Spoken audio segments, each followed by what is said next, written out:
Sudah akhir tahun, karena nggak terasa sudah bulan November ya. Padahal dulu kita bahas-bahas KUR atau kredit usaha rakyat itu di bulan Maret gitu. Sekarang sudah bulan November, sudah di akhir tahun. Apakah di sini ada teman-teman yang masih belum mengajukan kredit usaha rakyat? Kalau memang masih ada, segera ajukan teman-teman. Karena apa? Karena di akhir tahun seperti ini, sebelum tutup buku itu biasanya ada kejar-kejar target gitu yang pinjaman-pinjaman yang masih belum terdistribusikan itu biasanya akan lebih mudah ACC. Oke, bagaimana caranya untuk mendaftar KUR di akhir tahun ini di bulan November dan Desember? Maka dari itu simak video ini sampai habis, jangan di skip, kita intro dulu.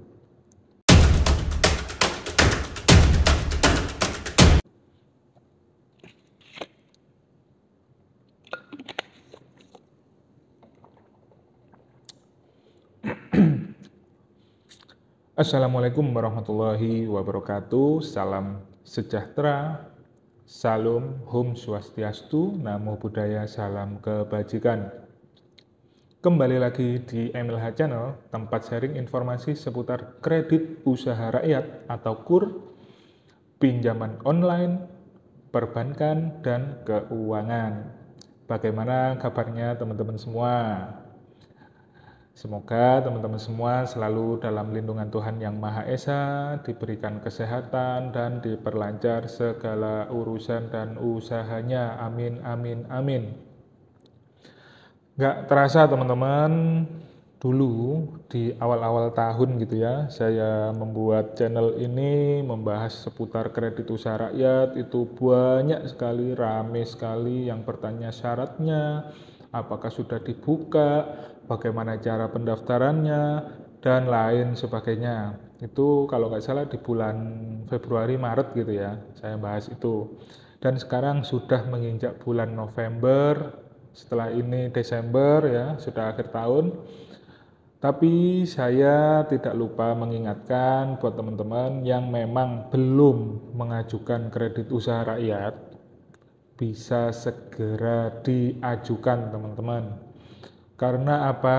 Karena biasanya ya dari pengalaman saya pribadi, di akhir-akhir tahun itu kan sebetulnya bukan hanya di bank aja ya, di semua di semua bisnis gitu. Saat akhir tahun kan pasti akan ada tutup buku, dan masing-masing bisnis itu kan biasanya ada namanya marketing gitu ya. Itu biasanya targetnya akan dikejar. Nah, dari situ mungkin untuk pengajuan KUR ini di saat memang masih ada slot ya, ada slotnya, ada sisanya yang memang belum habis gitu, itu biasanya akan lebih mudah ACC teman-teman ya. Jadi buat teman-teman yang sampai saat ini belum mengajukan kredit usaha rakyat, pastikan mencoba untuk mengajukan. Tapi, nah ada tapinya, harus memenuhi syarat. Jangan kemudian mentang-mentang akhir tahun mau tutup buku, marketing-marketing atau mantri-mantrinya ini sedang dikejar target supaya distribusinya ini merata atau segera didistribusikan semua, kemudian kita asal-asalan daftar gitu, padahal tidak memenuhi syarat, ya pastinya akan ditolak atau tidak di ACC.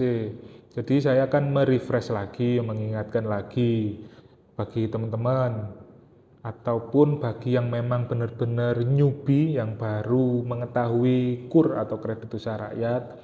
Untuk persyaratannya sebetulnya sama saja ketika kita mengajukan pinjaman di bank, yang pastinya memiliki EKTP.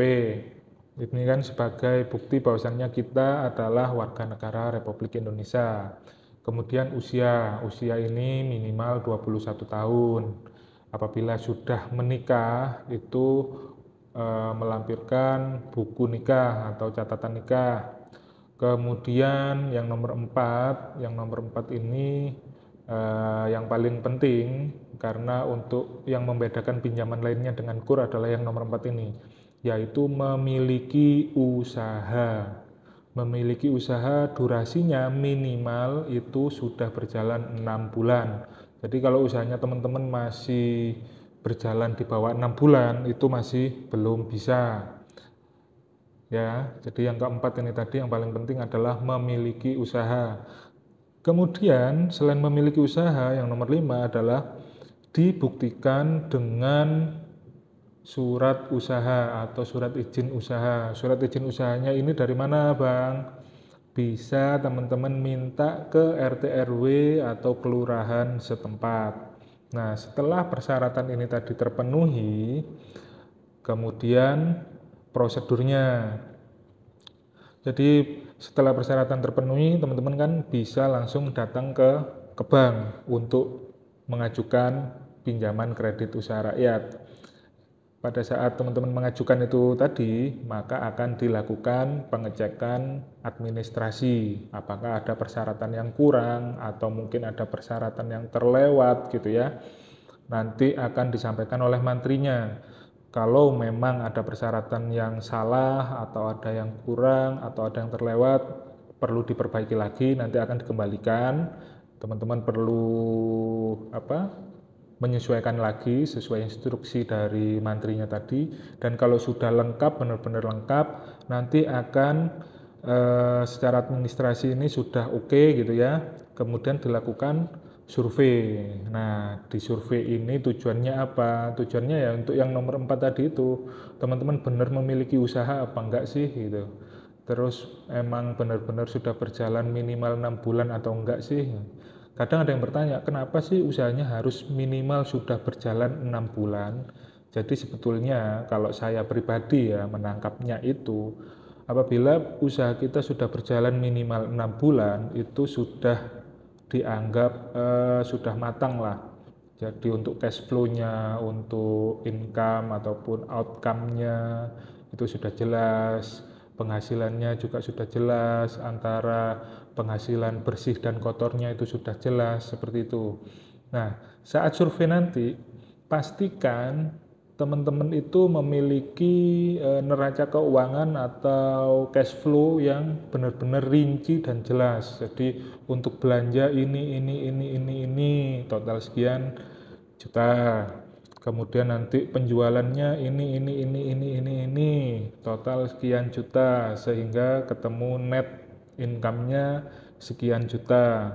Nah, dari total net income tadi atau total pendapatan bersihnya itu nanti akan bisa dikalkulasi oleh mantri untuk menentukan cicilan atau pembayaran bulanannya. Jadi dari kalkulasi ini tadi, maka teman-teman akan disodorkan plafon pinjamannya.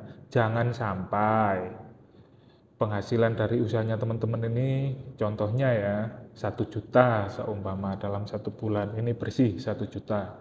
Kemudian dengan durasi waktu tenornya itu kan bisa 3 tahun atau 4 tahun. Teman-teman minta yang limit pinjaman 500 juta, kan nggak masuk akal gitu loh, nggak make sense. Nah, jadi teman-teman sebelum disurvei itu saran saya sudah benar-benar memiliki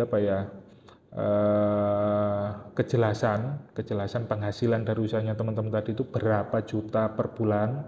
Dari situ nanti teman-teman bisa memilih plafon mana yang paling cocok, sehingga pada saat survei itu teman-teman sudah bisa menyodorkan ke mantrinya dan dibuktikan dengan lampiran-lampiran penghasilan bulanannya tadi. Itu justru lebih baik lagi teman-teman, sehingga pihak mantri akan menilai bahwasannya kalian atau teman-teman ini sudah benar-benar matang meliputi data-data yang diserahkan tadi, sehingga potensi ACC-nya akan lebih besar lagi.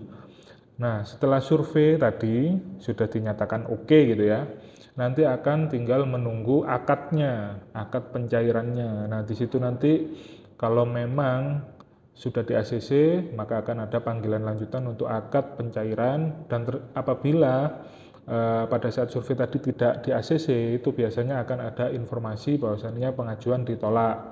Atau kalau seumpama teman-teman ini belum tahu apakah pengajuan saya ditolak atau di ACC, karena setelah survei itu tidak ada informasi sama sekali.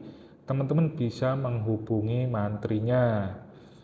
Ya, jadi pada saat survei atau pada saat pertama tadi menyerahkan persyaratan-persyaratan, saran saya minta nomor mantrinya untuk menjalin hubungan yang baik, komunikasi yang baik. Jadi ada apa-apa itu bisa dikomunikasikan secara via handphone gitu ya, tanpa perlu ribet bolak-balik ke bank, ya seperti itu. Nah, nanti pada saat sudah akad pencairan, itu ada beberapa cara pencairan. Ada yang tidak bisa 100% karena ada beberapa angsuran bulanan gitu yang harus ditahan. Jadi maksudnya seumpama pencairan 50 juta, cicilan bulanannya itu 2 juta seumpama. Nah, pada saat pencairan, loh Bang, pencairannya kok cuma 46, kok kurang 4 juta. Nah, 4 juta ini biasanya diendapkan untuk jaga-jaga 2 kali angsuran. Jadi maksudnya apa? 4 juta ini nggak hangus, teman-teman. Ketika masuk di masa angsuran atau masa cicilan, kan 2 juta per bulan tadi ya. Bulan pertama ternyata tiba-tiba teman-teman ini nggak punya uang gitu untuk membayar, maka akan secara otomatis memotong dari yang 4 juta tadi itu yang ditahan atau yang ditandon gitu ya di rekening. Jadi angsuran pertama secara otomatis akan memotong dari 4 juta, akan sisa 2 juta. Sisa 2 juta. Nah, kemudian bulan kedua dan ketiga dan keempat ternyata teman-teman lancar membayarnya sampai lunas, 2 jutanya ini nanti akan bisa cair. Seperti itu.